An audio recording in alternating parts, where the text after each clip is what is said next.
di sini kami akan melakukan praktikum membuat roket air. Yang pertama, siapkan alat dan bahan.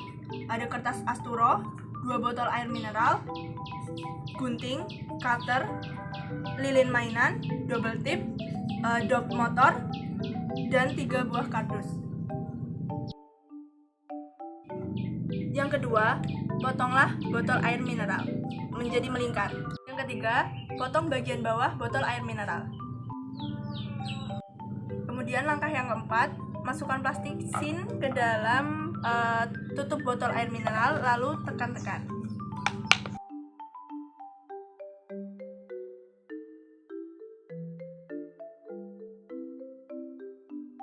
Yang kelima, potonglah kertas asturo berbentuk kerucut.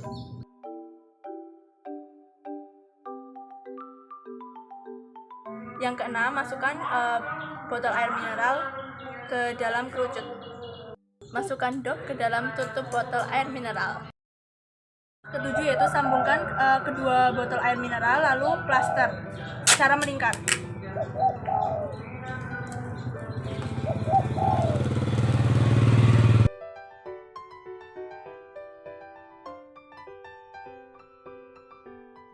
Langkah selanjutnya yaitu tempelkan kardus berbentuk sayap di sisi botol air mineral sebanyak 3 buah.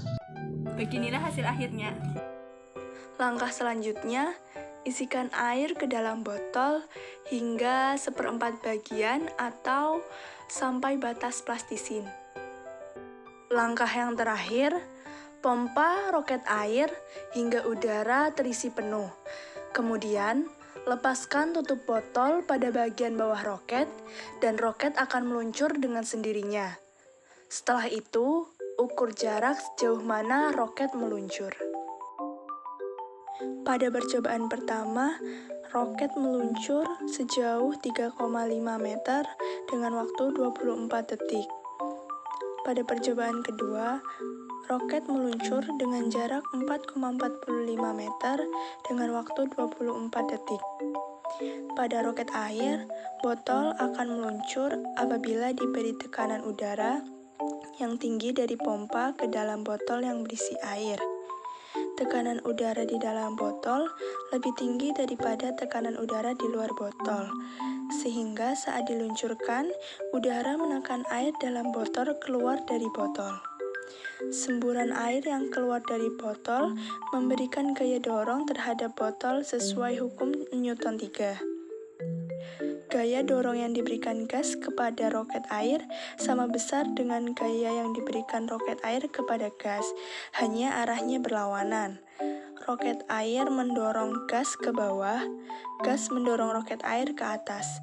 Inilah yang disebut hukum aksi-reaksi atau hukum Newton 3.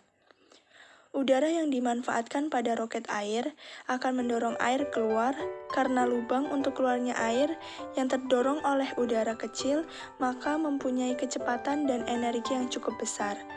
Hal ini sesuai dengan rumus debit air. Air yang terdorong keluar akan mendorong udara bebas sehingga roket bisa meluncur. Roket bekerja karena ada aksi dan reaksi atau hukum Newton ketiga. Perubahan momentum pada lubang pengeluaran sama dengan perubahan momentum yang dialami roket. Jadi, air dan udara yang keluar dari dalam botol menyebabkan botol terdorong berlawanan arah dari keluarnya air dan udara.